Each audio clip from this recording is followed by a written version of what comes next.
দর্শক জুলাই শহীদ আবু সাইদ হত্যা মামলার আনুষ্ঠানিক অভিযোগ ট্রাইব্যুনালে দাখিল করেছে প্রসিকিউশন। এই মুহূর্তে ট্রাইব্যুনালে আছেন সহকর্মী জাবেদ আক্তার। সরাসরি যুক্ত হচ্ছি তার সঙ্গে। জাবেদ, এই বিষয়ে আপনি আমাদেরকে বিস্তারিত এই মুহূর্তে কি জানাবেন? আমরা কিছুদিন আগে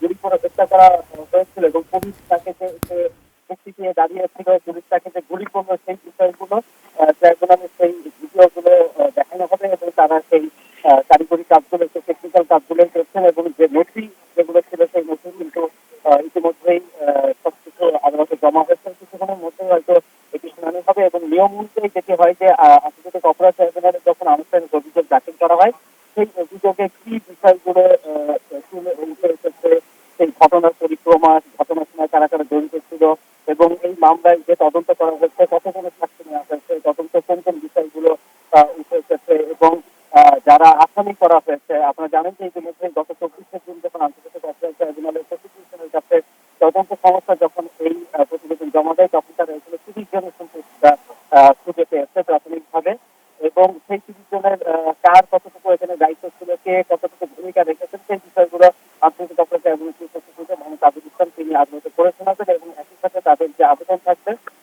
সেটি হচ্ছে এই অভিযোগটা যেন ট্রাইব্যুনাল আমলে নেয়।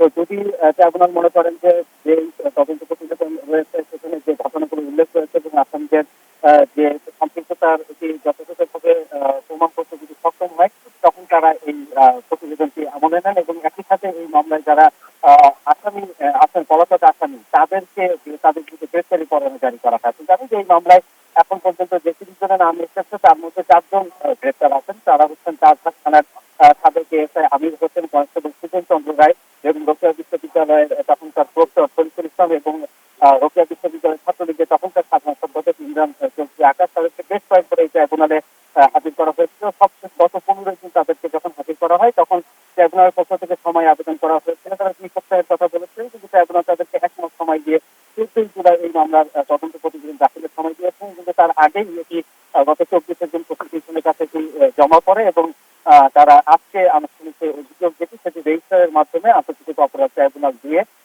জমা দিয়েছেন এবং সেটি আজকে শুনানি হবে। শুনানির পরে আমরা আসলে আরো বিস্তারিত আপনাকে জানাতে পারবো। সাজিয়া।